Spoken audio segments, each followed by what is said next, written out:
Hello, hello. You found Hermes, Medion, the OG Silk, Hyphlodius. We got our robes on.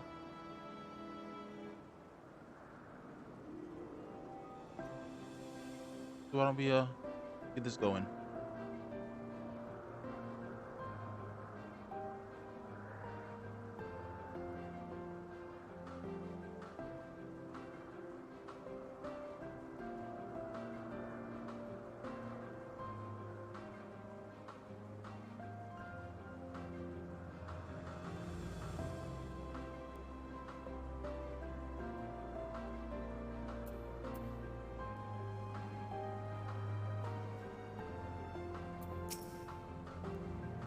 This here is a new species of Pedaluda, and we recently set loose. It's been doing very well, managing to maintain a stable existence thus far. If it can see its observation period to the end without issue, we shall release it unto the world.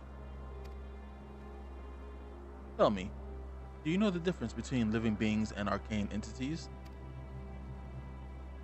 Can't say that I do. It is the presence of a soul. But the soul isn't something you can choose to have at will. No, it manifests only in those beings whose forms adhere to the laws of creation that can endure on their own. Beings that do not fulfill this requirement, such as those spontaneously born of magic or natural phenomena, do not have souls. No matter how much it might resemble flora or fauna, if it lacks a soul, then it is considered an arcane entity. So you see, it is not for mankind to decide what is living. That domain lies beyond our manipulation, and it is hubris to assume otherwise. But come, let us head to the nearby beacon. I received a report that arcane entities have gathered there. Quite interesting.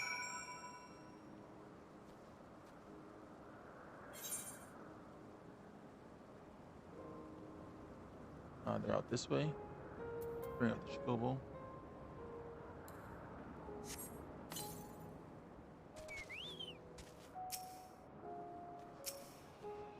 Sorry, buddy. You don't get to live. Wait, do I have more? Good. I need to clear this out. I need to buy some more. The burgers.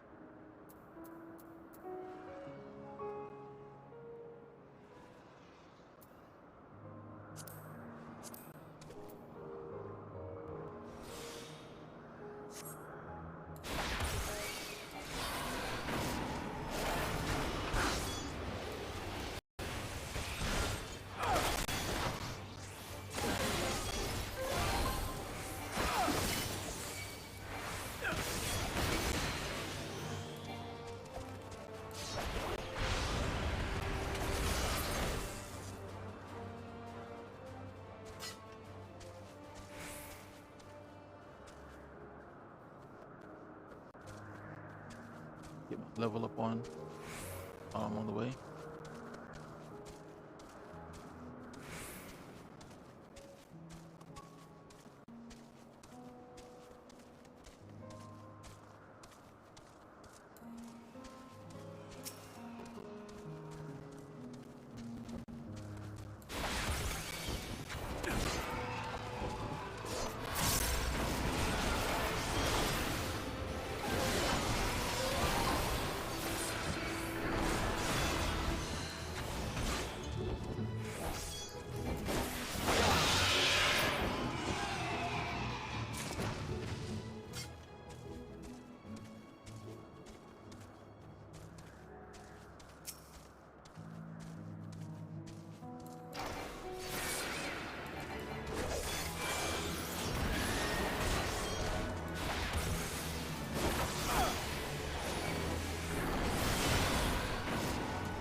collecting that EXP along the way.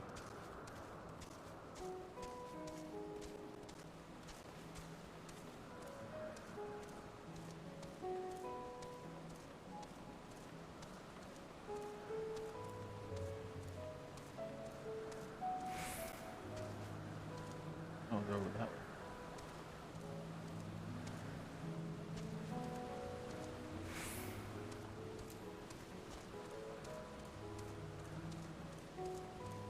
Um,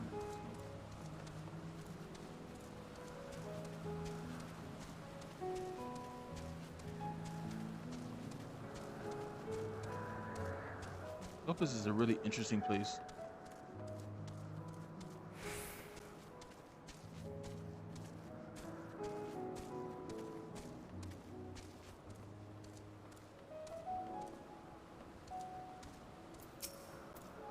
Interesting. Yeah, it's interesting too. Tell me, how did you find the ambystoma? Those little things they were looking at. A fascinating creation, much like yourself, little one. Renowned as Hermes is for his flying life forms, it's a rough privilege to be able to see one of his works in progress.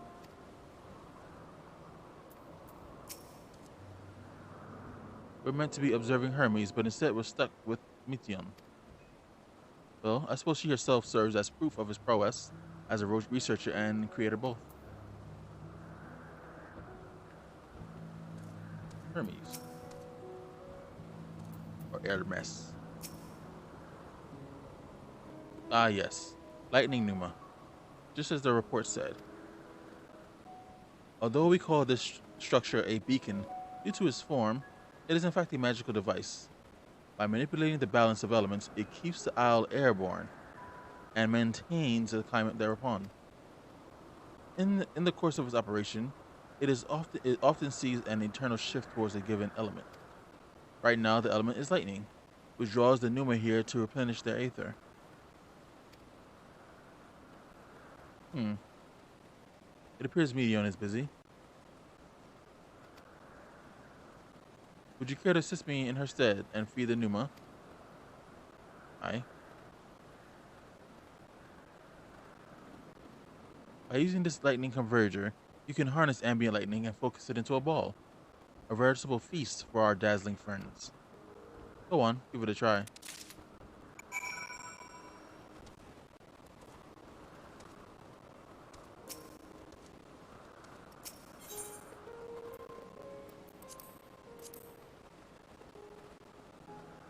Okay.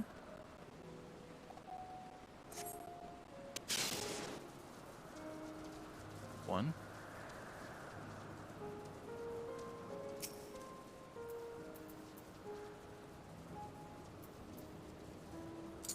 And two.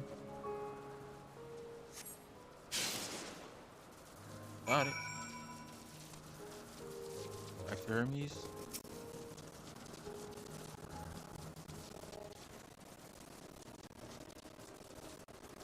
Perfectly done, Duxar. Look.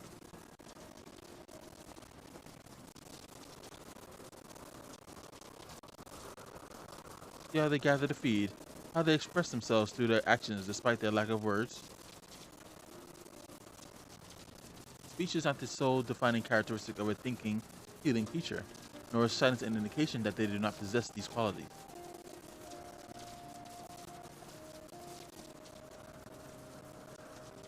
Be it a soulless arcane entity such as the Numa, or an ephemeral life form such as the Petaluda, all seek to perpetuate their existence, to survive.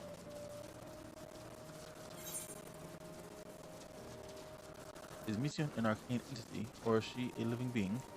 Is Medion a living being?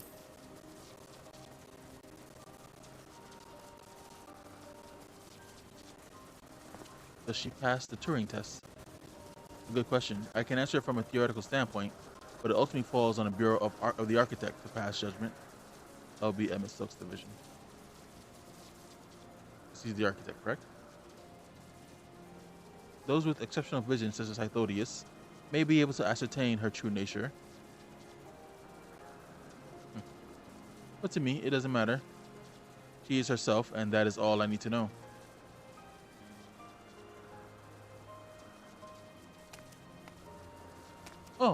You finished already? I'm sorry.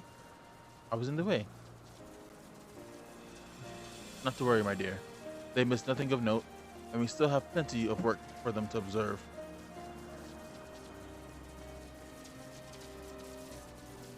Next, we will head east to Morning Dew. I need to speak with some of the observers there.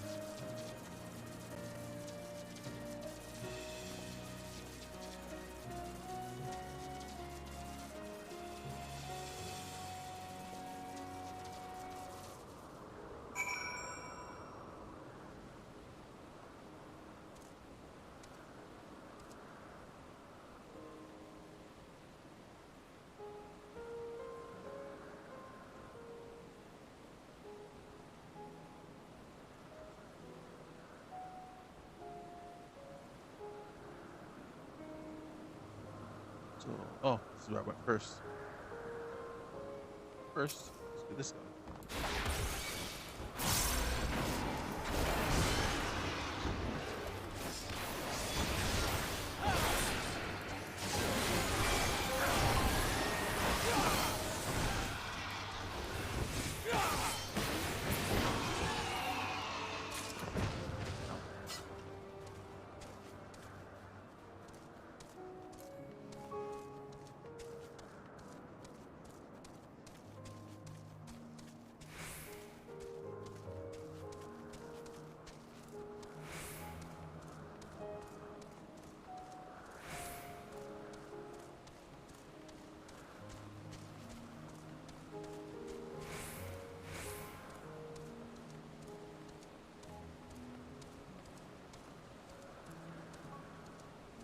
Here they are.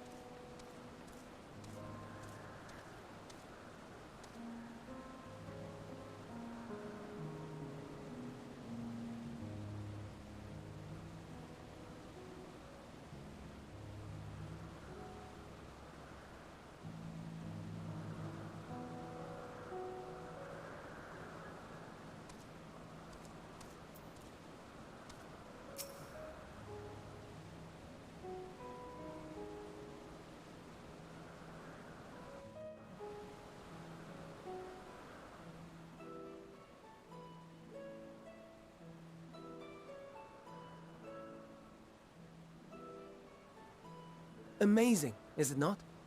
The Ampelos, one of our newest subjects.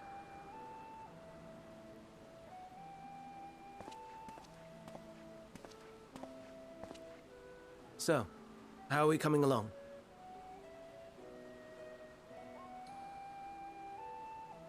So they basically created the template for all the monsters that we see every day. Or the creatures we see every day. Hey.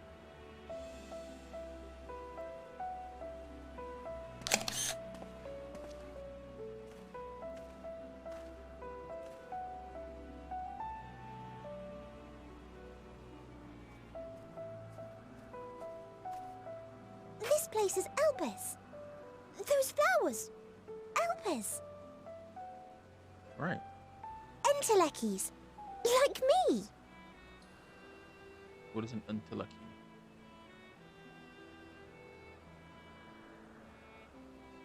They are a product of Elpis, and so named for their birthplace. A happy accident, born of the hands of a former researcher who loved beautiful blossoms. Unique for how they change color, to reflect the emotional state of those nearby. Though be it here or elsewhere, they are seldom seen in any hue save purest white. Reflect the emotional state, you say? By what means do they achieve this? Yes. Do tell. In creation, there exists an energy wholly apart from ether, one driven by emotions. In like manner to how we manipulate ether, this flower is subject to the influence of said energy.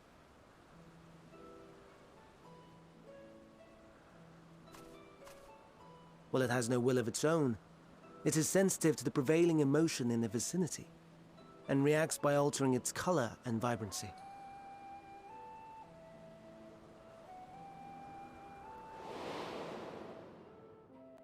Akasha? It is one of the unseen energies defined by Harnish alchemical theory. She was right. Though a gross oversimplification, some describe it as an essence influenced by feelings.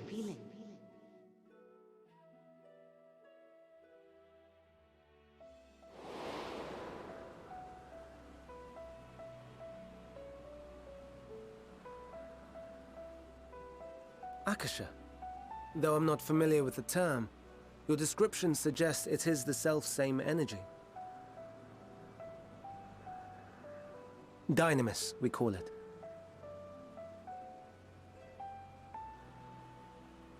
And those entities like the Elpis flower that have the ability to interact with this energy, converting emotions into tangible phenomena,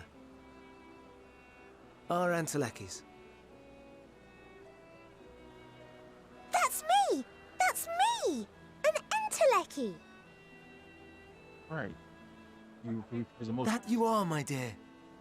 And no ordinary one at that, but the first possessed of free will. Fascinating. Wait. A form of energy other than ether? Dynamis? I've never heard of such a thing. Really now. Hardly surprising. Dynamis cannot be seen, much less felt.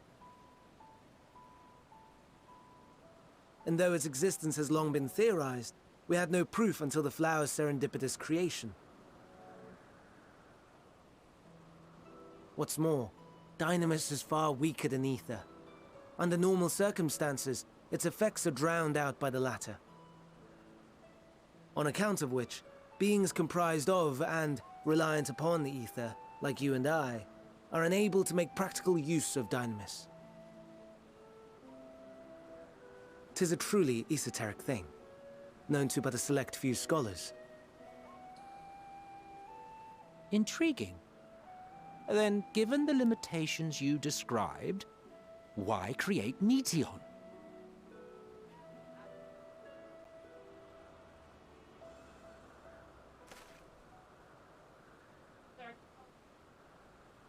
Our star, Aetheris, is especially rich in ether, so much so that its name is derived from it. Okay. Etheris. However, when we consider all energy in existence here and in the vast space beyond, Dynamis may account for as much as 68.3%. The more abundant form by far. Were we able to control it, we could open the door to limitless possibilities. 'Tis not unlike a gently flowing stream, unable to break through the dam of ether barring its path. But if we could imbue the stream with the vigor of a raging river...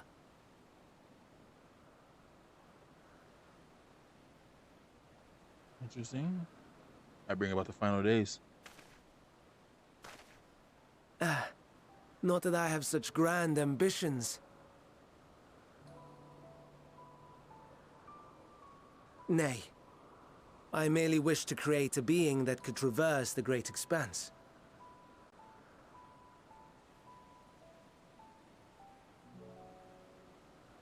The relative scarcity of ether beyond the bounds of this star was a concern. And so, I looked to another source of energy by necessity.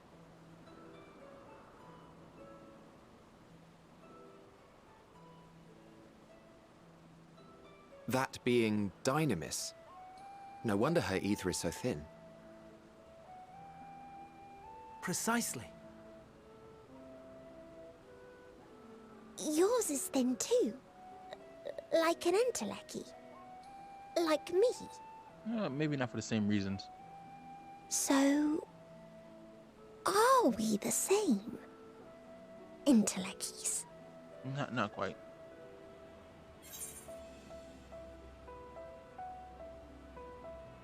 If I'm thin, it's because I'm so thin. Do a proper job. Well, I have been known to transcend my limits with nothing but determination. This is true.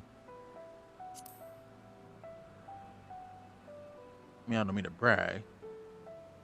That sounds more akin to the desperate flailings of a wild beast when facing imminent death. Yeah, that's Emmett. A deficit of ether alone does not an Entelechy make. It would, however, make it easier for you to interact with Dynamis.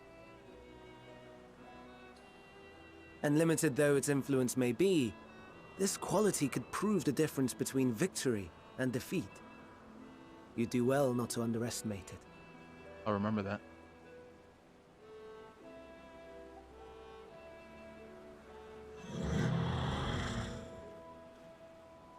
Oh dear. I'd forgotten about the poor fellow. You must excuse me a moment while I go and verify a few more things.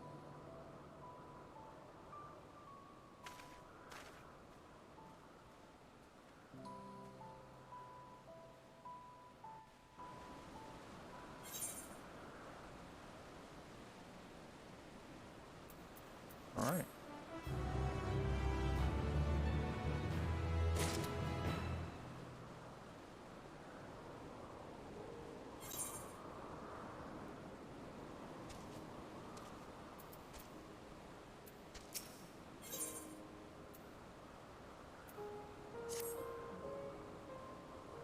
Not that I or anyone else would be able to make use of it even if we knew, but it irks me to discover that there is an entirely different form of energy and no one told me. That personal annoyance aside, Hermes' knowledge of is undeniably impressive. Given that there are none among the 14 who specialize in the celestial, he would be a welcome addition. Assuming he can be persuaded to join, that is. Still can't understand his hesitation. I know what you specialize in. You're the architect. Why did you join the convocation? Ho ho, you should know why Emmett Silk was chosen for the convocation. I should be glad to share the tale. It began when... Not another word. Lest you've forgotten, we're to learn about Hermes, not me. My misspent youth is not your concern. How long do you guys live, like, on a normal basis? My apologies for the wait. I actually think you kind of explained that. I have inspected the Ampelos to my satisfaction. All is well within the creature, and I dare say it won't be long ere it's released onto the world. Yeah, we've seen those things. Another creation, however, reportedly isn't faring so well. The Charybdis. That is what we shall tend to next. If you will follow me, my friends, we shall return to the main isle and head north.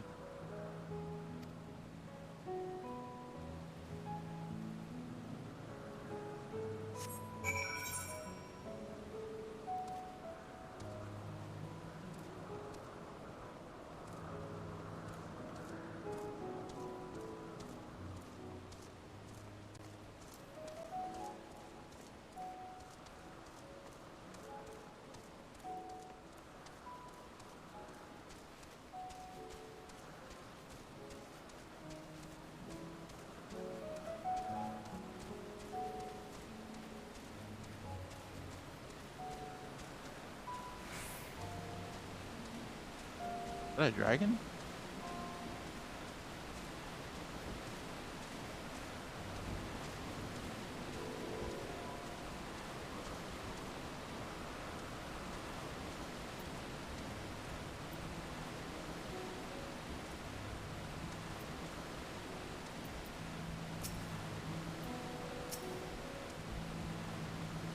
Wow. Oh, forgive me.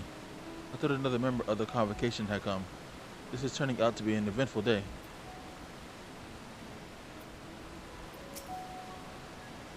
Why is this one blue and shiny? That's a great question. What are you guys looking at? There's a slight difference in etheric balance between these Charybdises. By this, it may be assumed that they aren't the original creations, but their offspring. Interesting. A serpentine bird or a winged snake.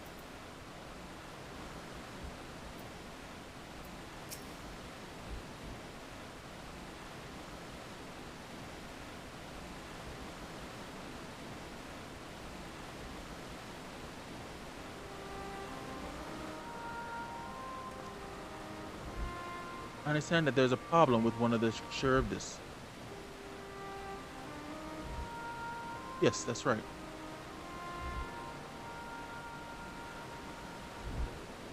As you know, the Charybdis is based on the sea creature. Owing to its adjustments, owing to adjustments that enhance affinity to the wind, it is capable of flight. The specimens created from the concept could all fly without issue, but a problem arose in subsequent generations.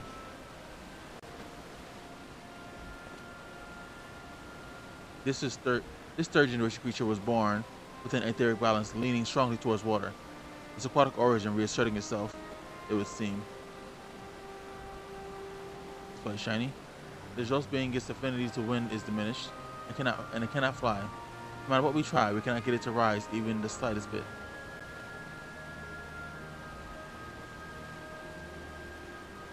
For such a change to manifest in so few generations, I feel they are too unstable, flawed.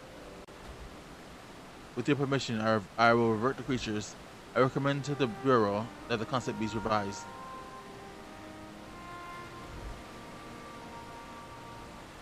With its etheric balance leaning towards water, the Charybdis would indeed struggle to manipulate wind. Yet it is too early to conclude that it cannot fly. Having failed at first, it may simply have developed a fear. I shall transform and fly with it, helping it to manipulate wind until it finds its wings. What? You needn't go to such lengths.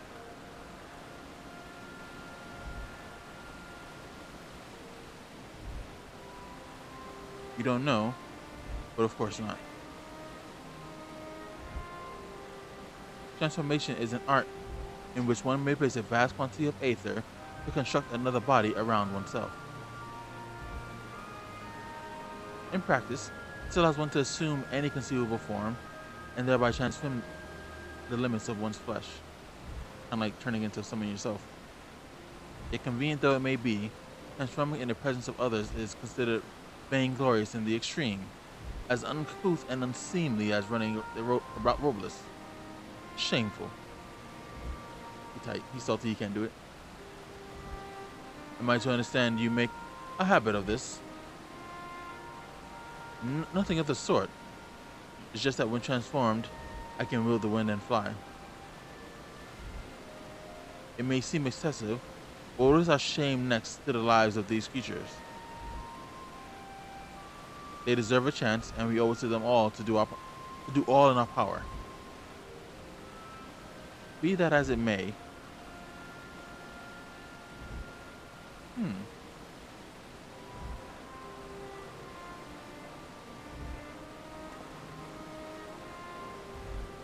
Yes, I believe I have a solution. I meant so. May I trouble you to move that Charybdis away from his fellows? Somewhere out of sight.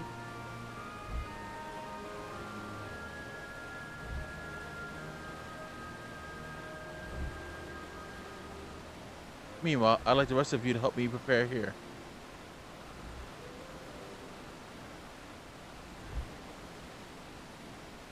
What mischief are you scheming now? Not mischief, I assure you. I would but spare you the need to report to your colleagues that Hermes committed an indiscretion.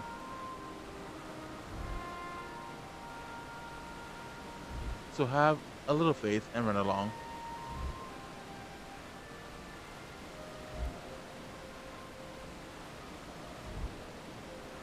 I trust you don't mind.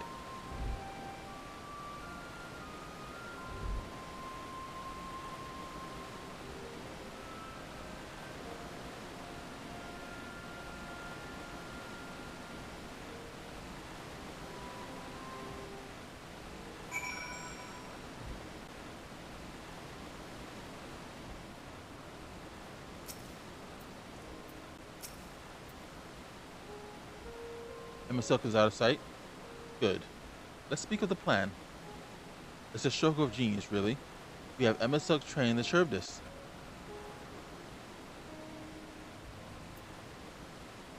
Aside from being unable to fly untransformed, he can readily see aether currents. Or he can fly untransformed. Okay. and with his adept spellcraft, he can also employ suitable wind magics to guide the creature along. While he's indeed capable of all you described, it is not his duty. I am loath to trouble him with it. Don't be. As I mentioned, it would also be for his own sake. With that settled, let's begin at once. Dexar, I want you to go to MSQ. Tell him that you have a favor to ask.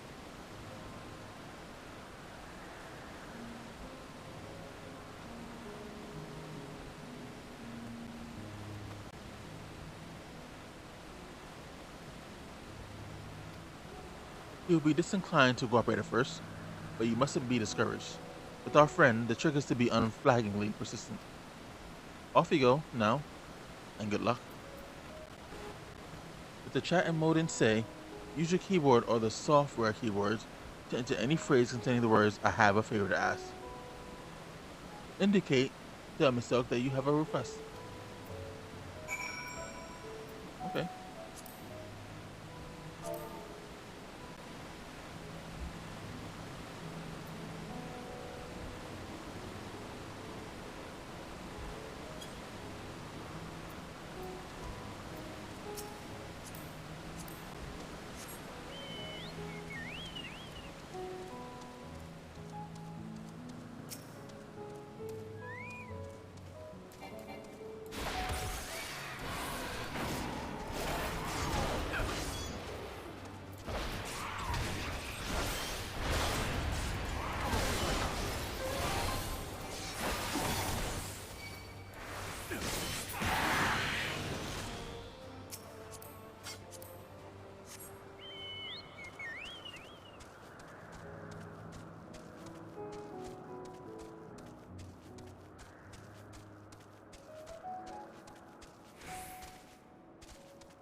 Well, are your preparations for the scheme that is clearly not a scheme complete?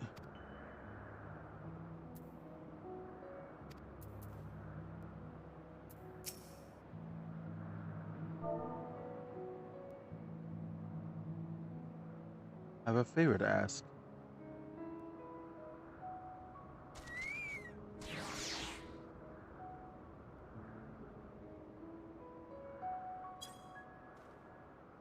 Oh, no, you don't. I am not lifting a finger. I don't know what Hylodes is up to, and I will not be made to know. I refuse.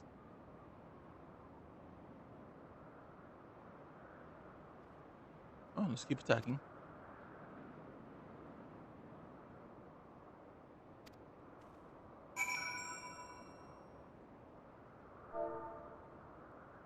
Please, MSQ.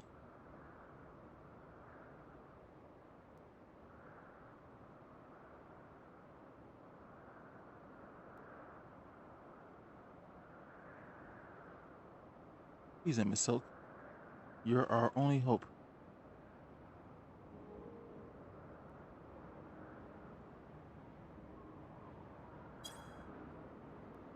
Seems to have worked.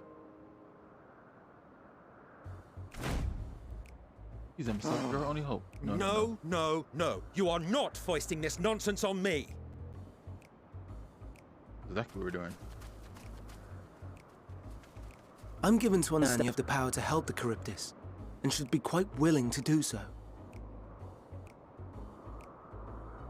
And so I appeal to your better nature, most benevolent MSQ. Please teach her to fly. Or else Hermes will transform. Right now.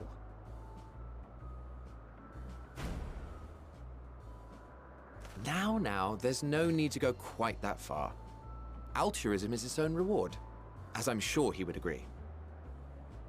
Looks very Kingdom Hearts. Oh, would he now? And who contrived to put me in this position, pray tell? Nothing so devious. I merely suggested a possible course of action.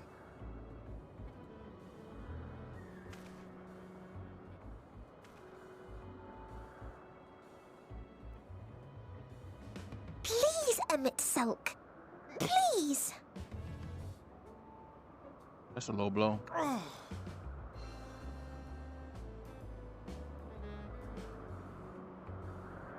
I did not come all this way to play nursemaid to your creations. I'd thank you to remember this favor and let it be the last.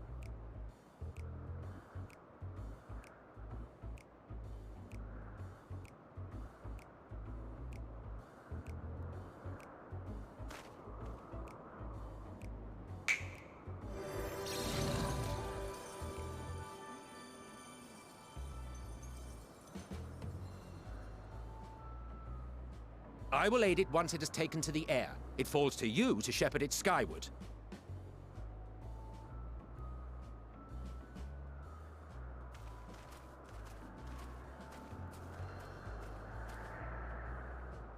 Well, let's relax and enjoy the spectacle, shall we?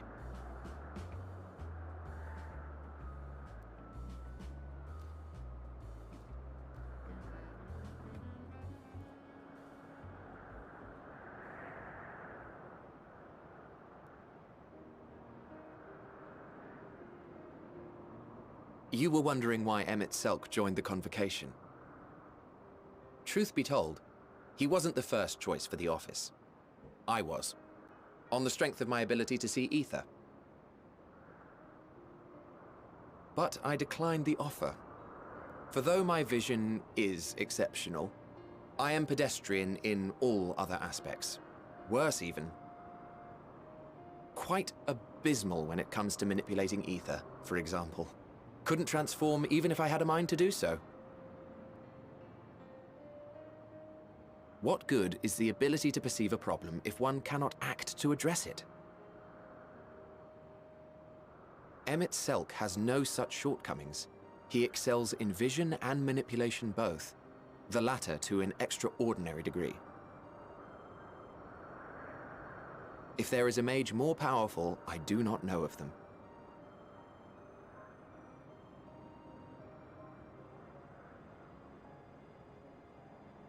Thus did I recommend him for the office in my stead. And I wasn't the only one. Far from it. Countless others vouched for his skill and character. People the world over, to whom he had previously lent a helping hand.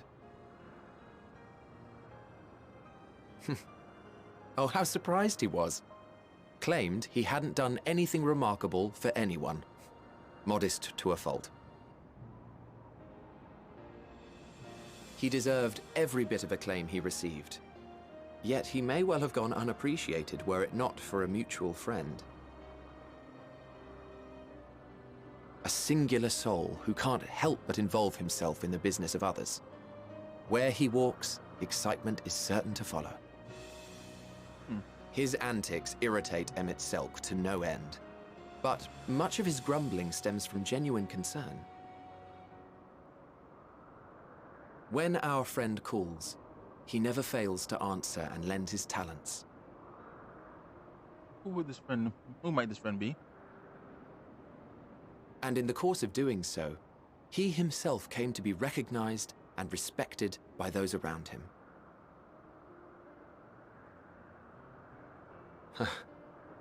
They are truly remarkable individuals, and I'm proud to call them friends. To help them realize their dreams. This will be my greatest contribution to our world. And when they have fulfilled their respective purposes, so too shall I have fulfilled mine, and together we may return to the star. Look at me, spilling my innermost secrets. I can't seem to help it with you. Have that effect on people. I can only IRL assume too. it is due to the color of your soul.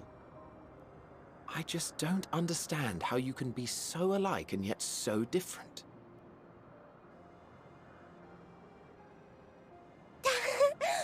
Well done, my pet. Well done!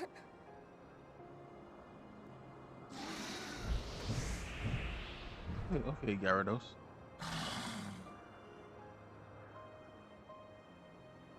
Ah yes, I dare say the Charybdis will be fine here on.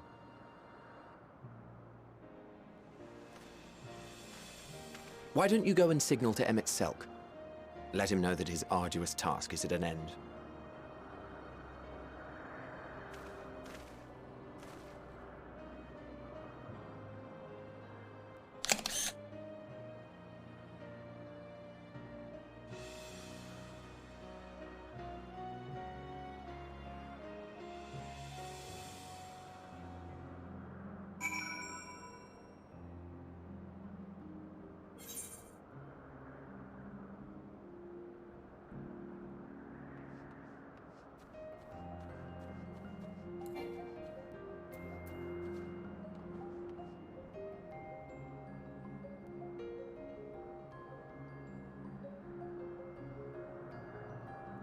Oh,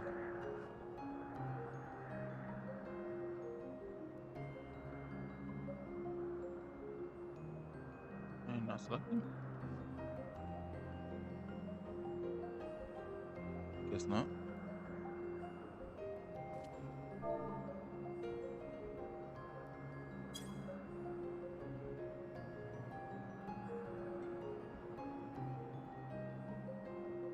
Emerging from his reverie, Emmett Selk notices you and begins to descend with the Charybdis.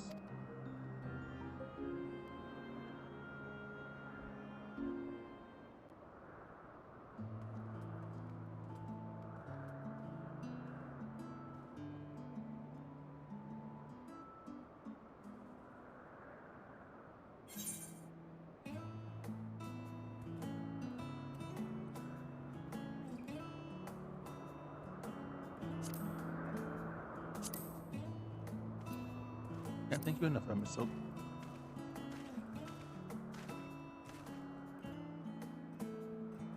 And Sexar. Okay, relax and have a pleasant chat.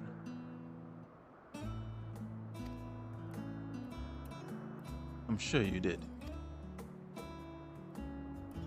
creature needed some small assistance at first, but soon it was flying more or less on its own. Thought you'll need to repeat the lesson. That was truly impressive.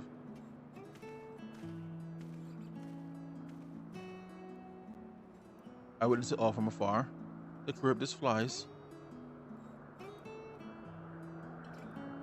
Indeed, with this we've proven that even a creature with skewed etheric balance is capable of flight. Though we helped to achieve this, the Charybdis is a herd animal. They may well aid their struggling kin in like fashion, if and when the need arises. Keeping this in mind, I bid you continue observing them. If that is what you want.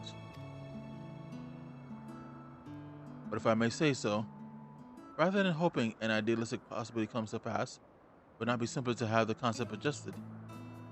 That way we could guarantee that anomalies such as this specimen are never born in the first place. These creatures are already here. We will spare no effort in giving them a chance to survive. As you wish, Chief, as you wish.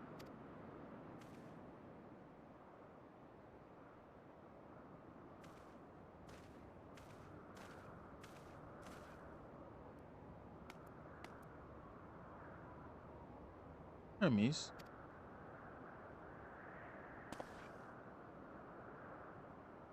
I'm fine, don't worry.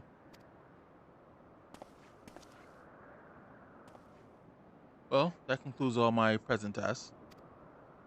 Let us return to Anagnosis for now.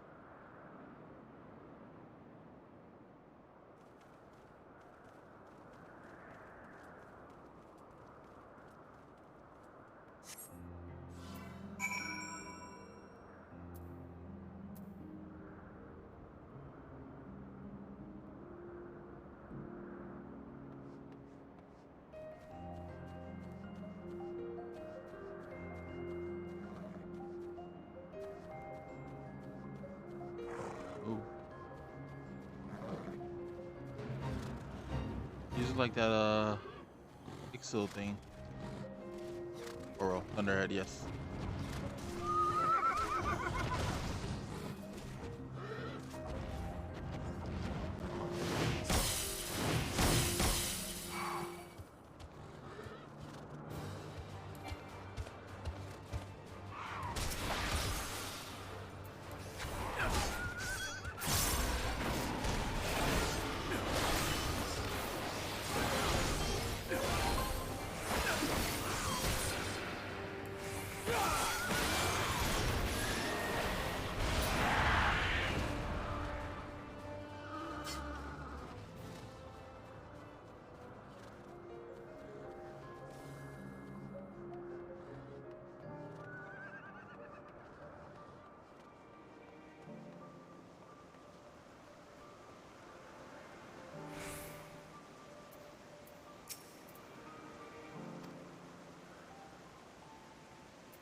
What? You want to apologize for forcing me to help you, do you?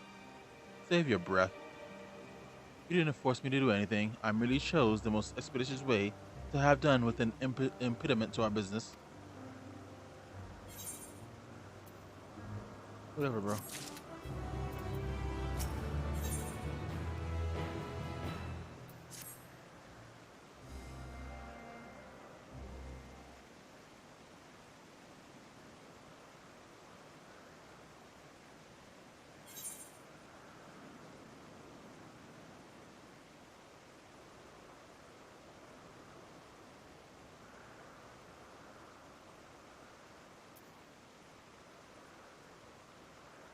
Tell me, Zexar, in the course of watching me, have you learned aught of value?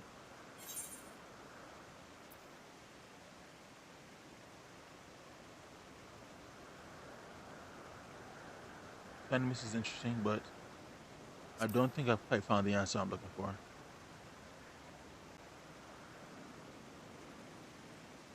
If only my work here were more interesting.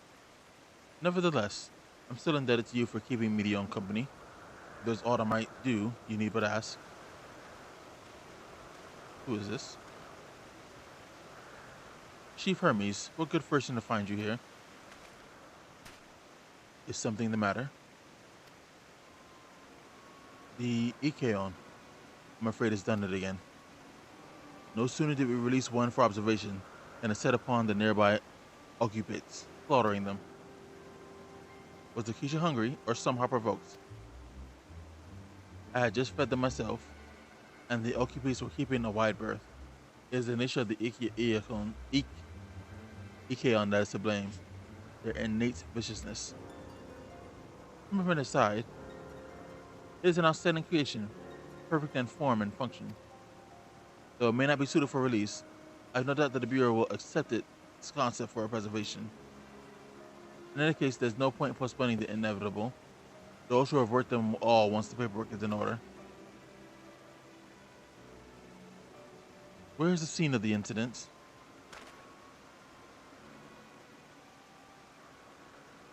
Just off the path to the 12 Wonders. As you make your way, you should see it on the left. I don't know if Doris is still there, however.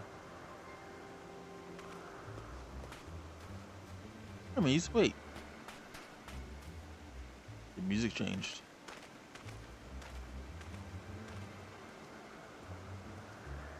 If this is part of his work, then I would observe. We follow. Alright.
I'm gonna run through this 8th Grant quest real quick.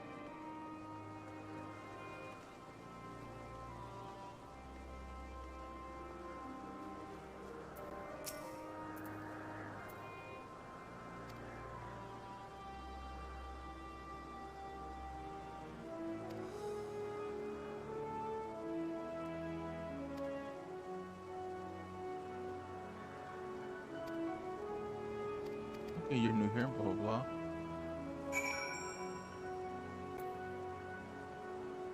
Yeah, I'm not gonna do that right now. Those follow quests are less than ideal.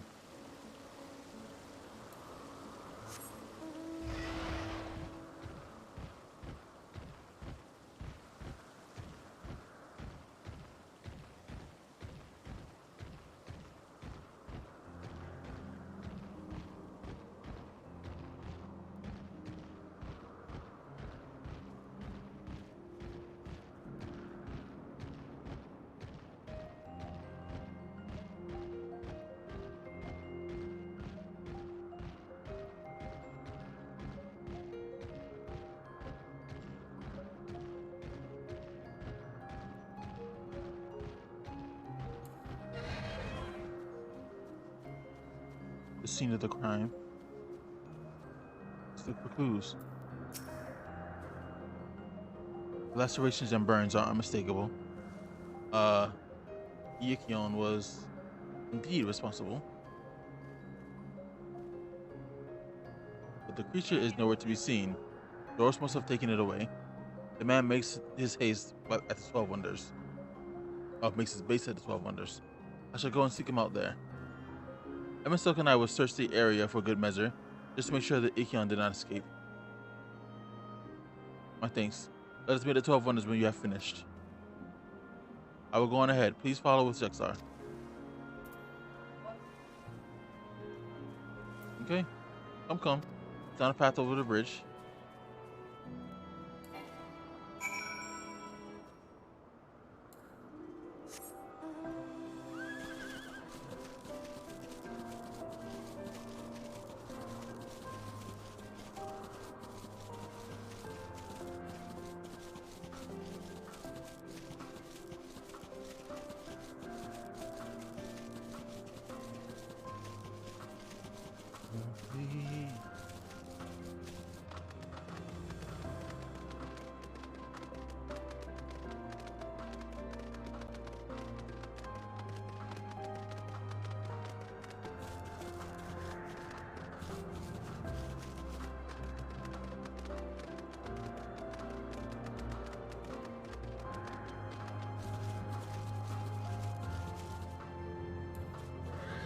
Medium. There it is, the 12 Wonders. Hermes is looking for Doros. Let's look for Doros too. He's a man with long blonde hair, I think. I'll know him when I see him. Alright.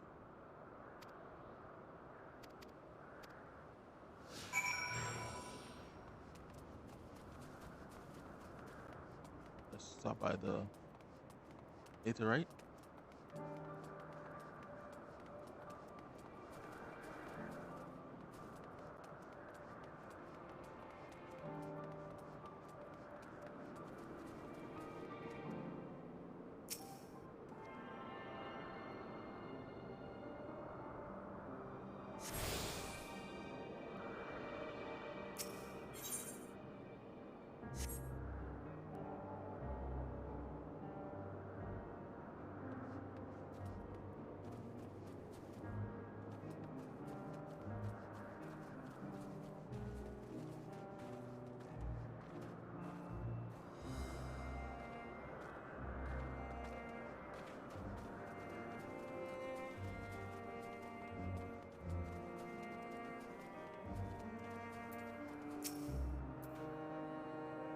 Doros, that's Doros. Well, now, if it isn't Medion, what brings you here?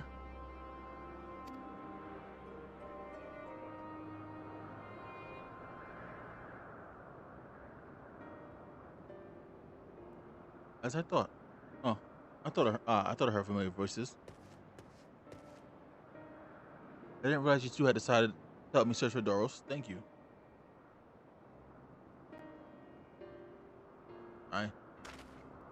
You're in charge of the Ikions, I believe.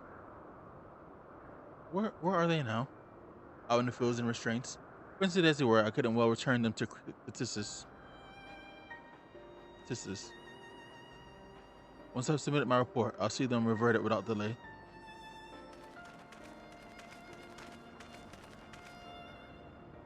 It is as it says, the beasts are indeed quite ferocious.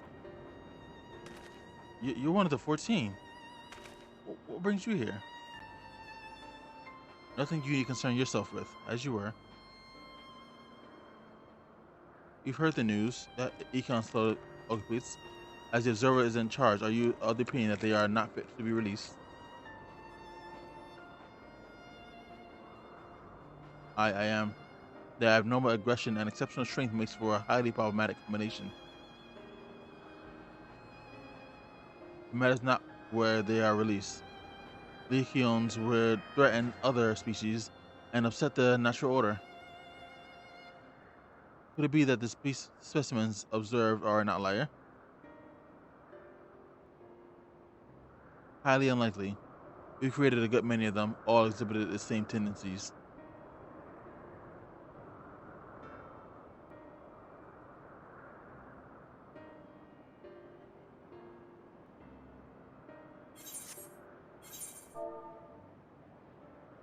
Even when we used the Kairos to begin with a fresh slate, their behavior was unchanged.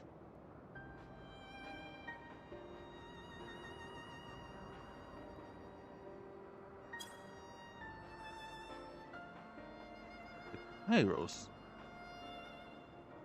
a memory reconfiguration system. The chief himself created it.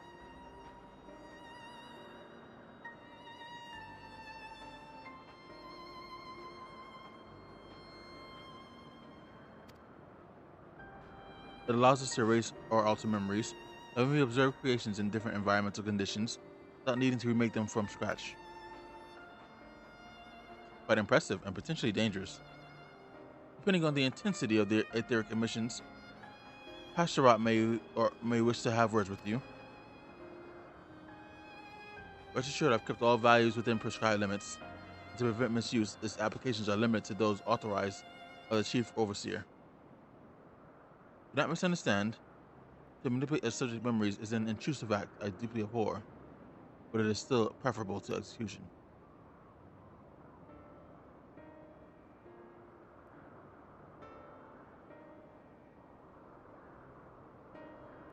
Come now, Chief. Let's not be so melodramatic. What was born of Aether is simply being reduced to its original state. I know the distinctions concern you, but we mustn't lose sight of the bigger picture, making rational choices for the sake of a more prosperous star.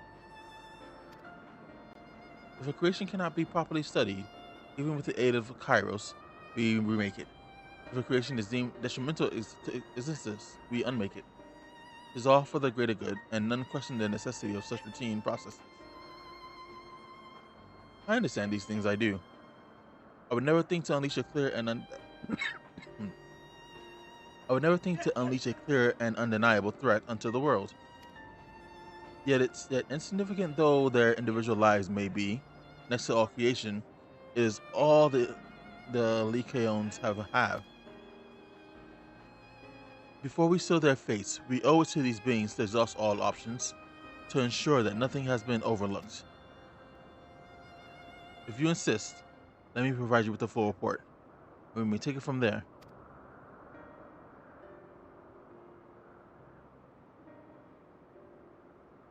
Would it be possible for us to attend the discussion, that MSQ may better carry out his duties?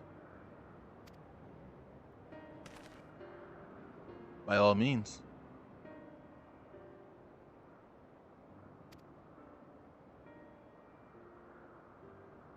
Please show them to the meeting room.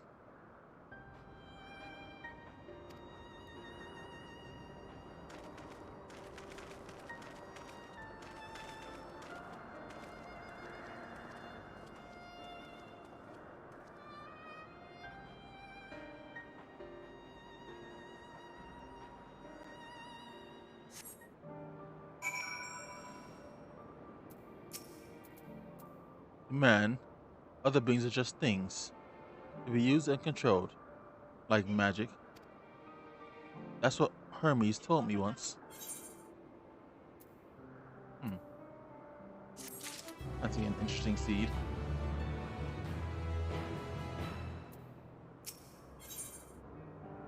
You needn't be enticed. You need to be an intellect to feel the weight of bearing down on Hermes.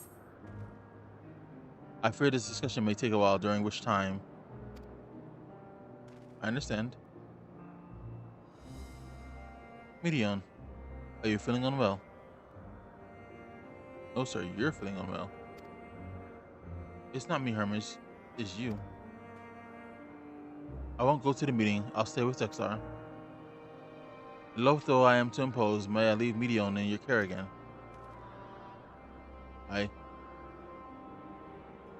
I'll watch the wee lass.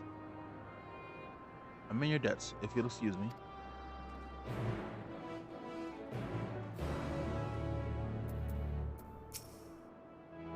Can you help me with something, Zexar? The meeting will make Hermes sad. I want to cheer him up with a flower. Hermes likes flowers the most of all the creations in Elpis. Most creations are expected to be interesting or beautiful or strong, better in some way. But flowers are different. They're designed to suit our emotions, what we feel and want to convey. Hermes likes that. I can't make flowers, so I'll search for one. And I want you to search with me.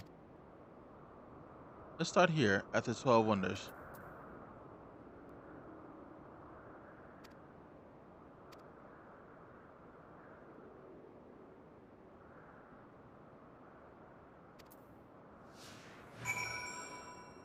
Okay. Ah, a flower bush right there. Let me attune. Oh, I already did it.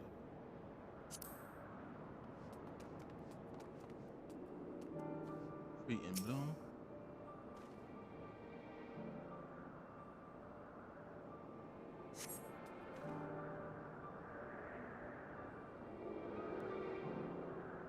Vibrant purple flowers, bigger than your hands, adorn the tree.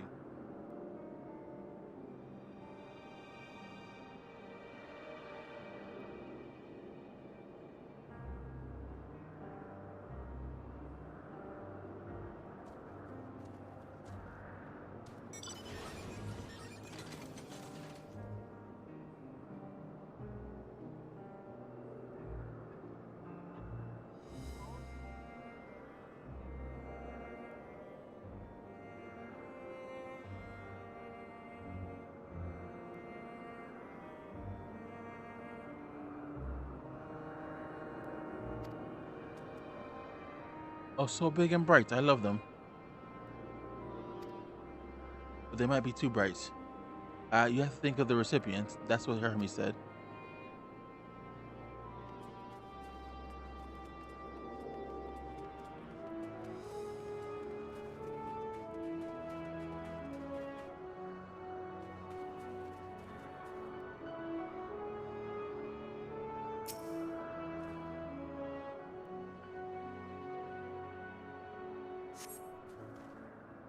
A tall, slender tree rises before you.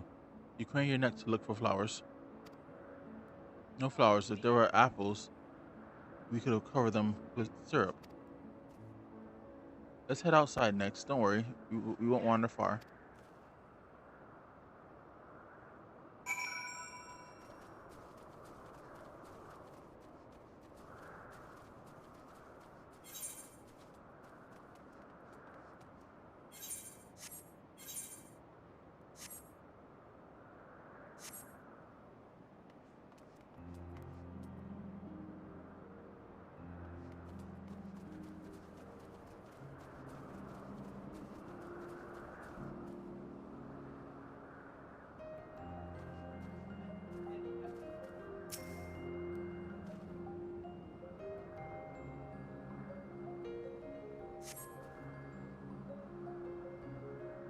An array of beautiful flowers grow in the bed, the mix of colors forming a pattern.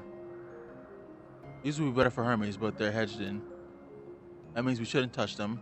They're either under observation or poisonous. Any other place should be fine, though. Let's keep looking. Thanks for the warning.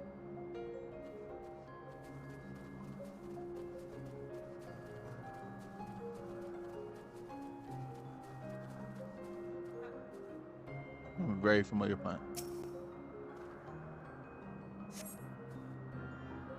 Set on a tall, thin stalk, the oddly shaped flower is mesmerizing in its undulations. Oh, a conion. A flower that can move. When Hermes wasn't looking, it shot seeds at him. Not a good gift, maybe. Do your good, Zexar. At spotting flowers, we'll find something soon.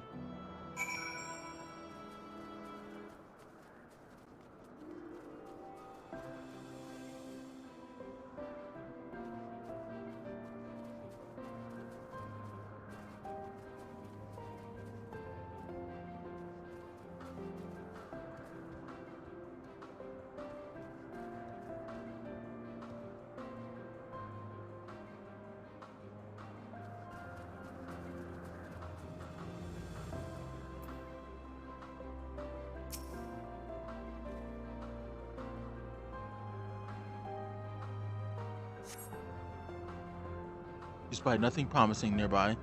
At best, common-looking grasses with some few tiny flowers.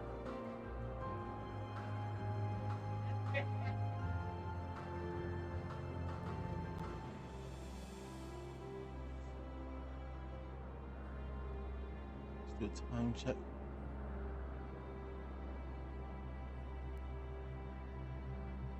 So I have about 15 more minutes. Actually, more like 10. And I'll come back later and do some more MSQ. Nothing around here. Huh. Over there, Zexar, something big, huge.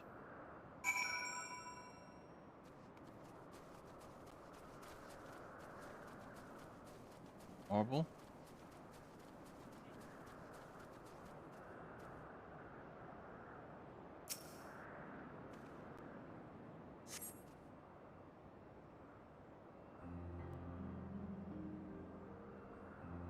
Terrible stench, reminiscent of sodden old boots pervades the air. Without a doubt, the culprit is the marble-like creature before you. It's an Adonis. Things around his mouth look like petals, but the flowers are the orbs on his head. Oh, okay. When Hermes inspected it, it swallowed him up. He didn't leave his room for days. What do you think, Zexar? Would he like it? No. Absolutely not.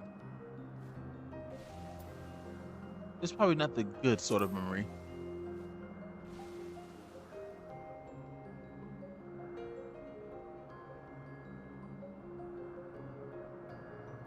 So it's not this one either.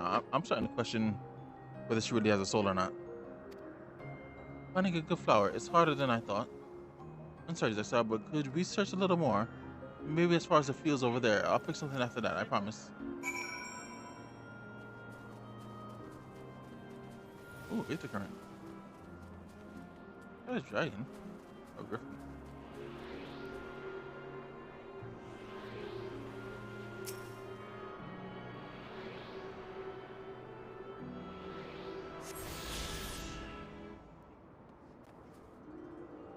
Is that a street shark? Oh wow, he's a street shark. He's like a water boss.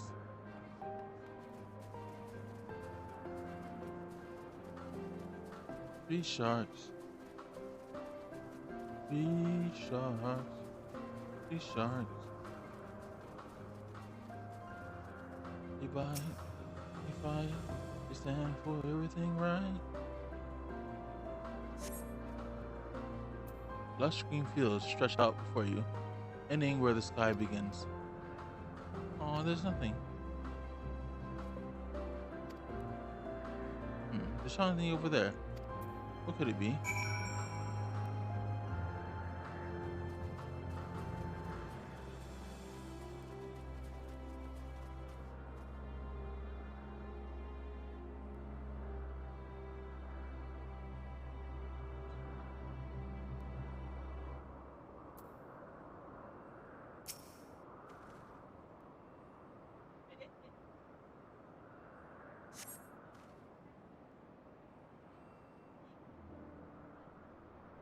Oh, is that more Elbus? Well, Elbus flowers, they're here too. Hermes likes him and dislikes him at the same time. Like me, they're intellecties. Like me, they feel his pain and turn dark. That's only for Hermes, though.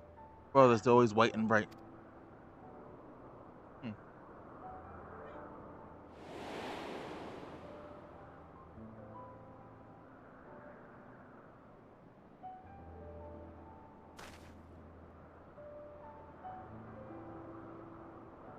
Truly, this flower was dark in your home. Then do you have it too? A dark emotion? I have a lot of emotions.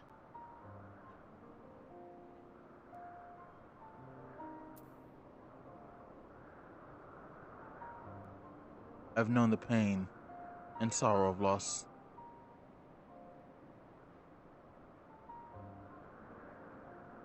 I dare say I have a few. I've been plagued by doubt and anxiety. I felt a great fury and frustration. I dare say I have a few. I'm a complex being. You don't have to say it. I can feel it's something you want to hide. But won't you lend it to me? The darkness inside you. If you want, I want you to make the fire dark in front of Hermes. He has been in a dark place since before he created me. He needs to know that he isn't there alone. The others are sad too. I got you. Got plenty of that. You'll do it, yes. Thank you, Zexar. Thank you. It means more than I can say. I can't wait to see how Hermes reacts. Let's go back and fetch him.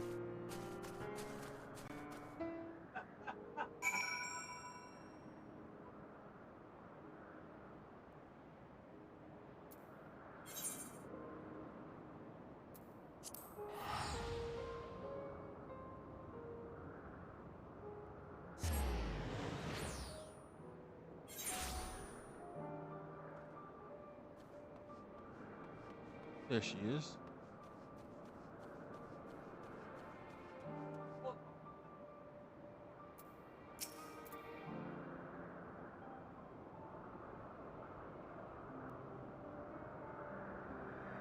It seems they're still talking. Let's wait until they finished. Cutscene time.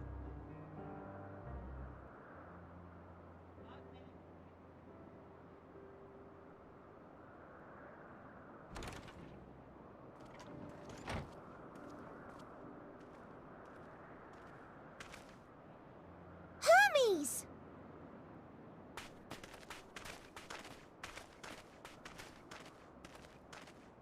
Oh, you were waiting for me.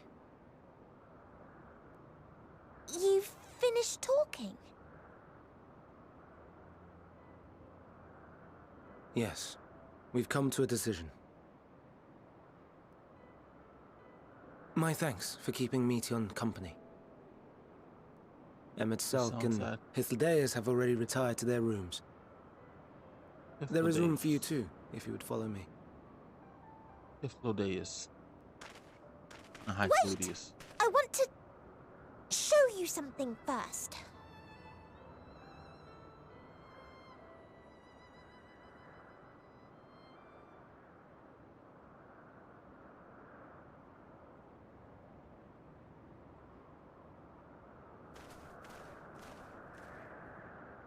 Elpis flowers?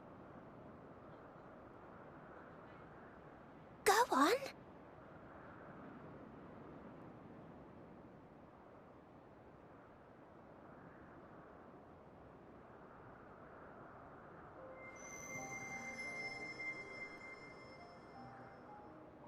Wow.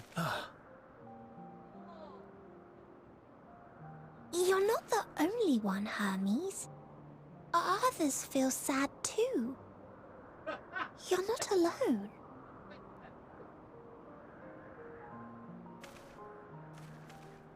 I see Meteon has shared much with you.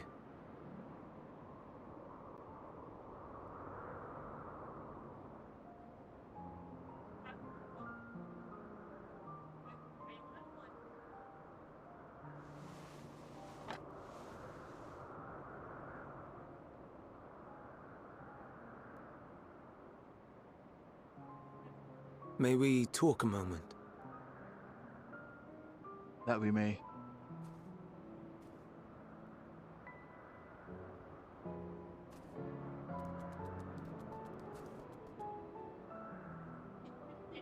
A hedgehog. Little Sonic. I do not think it wrong that we live for the star, that we strive to make it a better place. And yet, in carrying out my duties here, there are times when I am plagued by doubt. Do you recall what Hythlodaeus said when we first spoke of my nomination? Death is the privilege of those who have fulfilled their purpose, a choice they embrace of their own free will, and when they depart, it is always beautiful. Perhaps it remember is. But only for man. Creations that he deems useless are discarded with nary a second thought. Some scarcely born into the world, afforded a handful of breaths before life and potential are abruptly extinguished. We make an effort to spare them the pain, but they sense what awaits. Rage and anguish and cower and fear, and it is not beautiful. Look at. Yet no one cares. No one. So fixated are we upon the duty that we do not pause to question the method. Pain and suffering, confusion and despair, writ plain in the eyes of those poor creatures. Yet no one sees. We turn a blind eye and carry on in blissful ignorance. Nor to miss. And always, always the blossoms shine pure and white. A contradiction so Really? blatant I could scream, want to scream. How can you all accept this aberration? Then I wonder, am I the aberration for thinking thus? And I am filled with dread.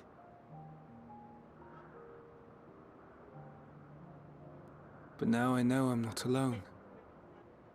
Not the only one for whom the flowers weep.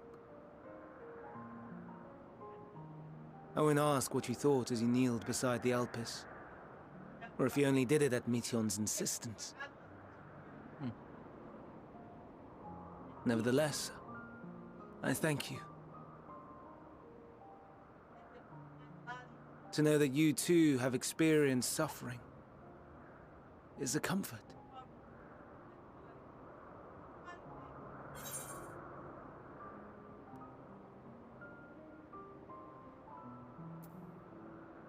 You said you're all about suffering. Glad I could be of service.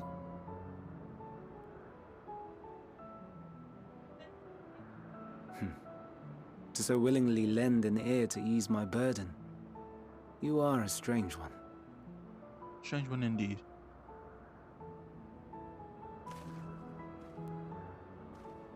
The stars in the heavens. Know you what they are?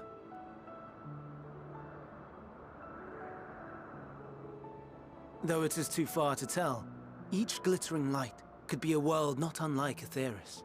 A world filled with life.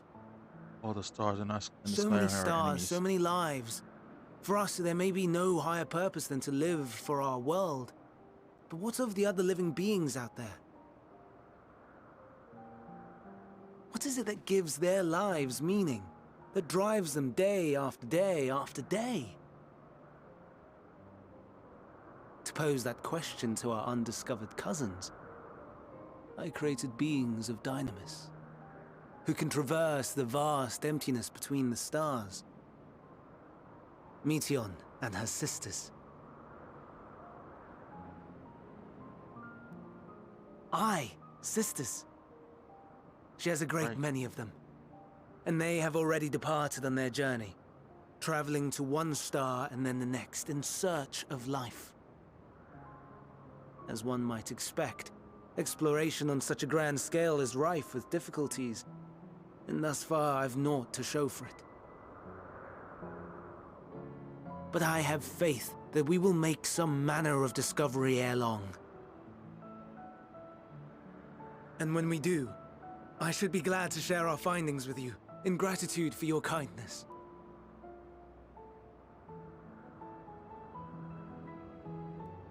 It's getting rather late. We had best find our beds. It would not do for both of us to be sleep-deprived on the morrow. True enough. Come, Meteon. Let us head back. All right.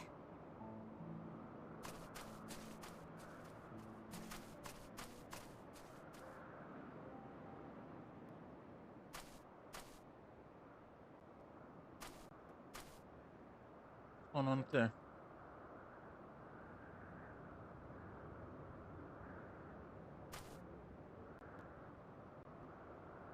I'm going up there soon. And by soon, I mean later this evening. We're gonna bring this stream to a close for now.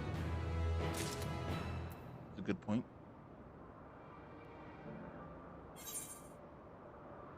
Yes, this is a good point.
Thank you all for hanging out for this first stream. I'll be back a little bit later to talk some more MSQ, but I gotta go run some errands for now, so let's head out. So we can pass the baton to somebody.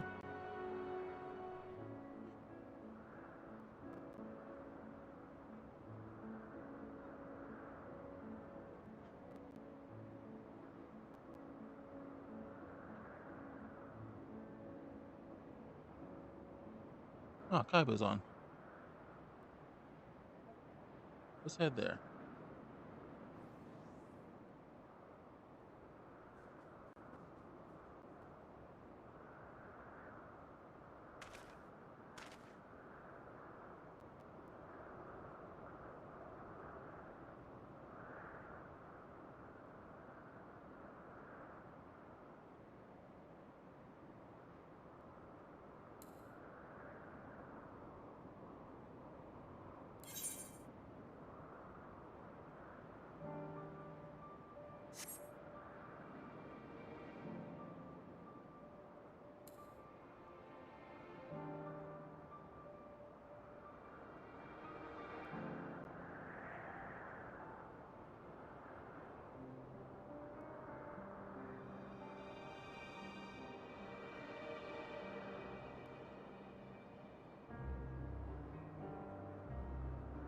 All right, everybody. Catch you later. Peace.